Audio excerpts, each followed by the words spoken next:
Hello guys, welcome back to my channel.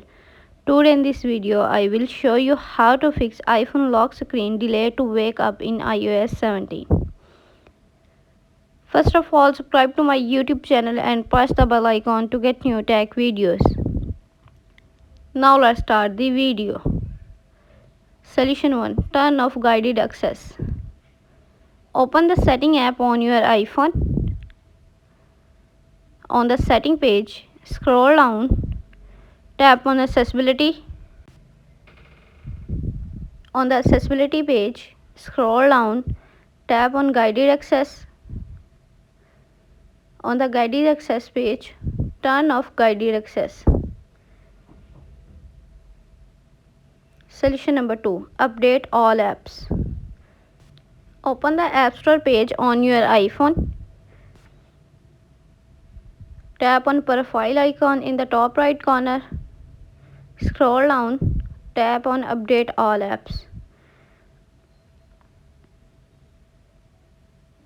Solution number 3. Reboot your iPhone. Open the setting app on your iPhone. On the setting page, scroll down, tap on general.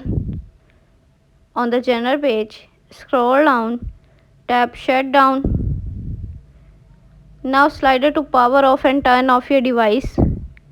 Then wait for few seconds and turn on back. Enter your phone passcode.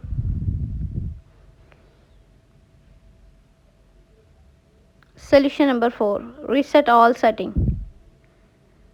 Open the setting app on your iPhone. On the setting page, scroll down, tap on general. On the general page, scroll down, tap transfer reset iPhone. Tap reset all settings. Enter your phone passcode. Again reset all settings in the pop-up window to confirm this process. Thanks for watching this video.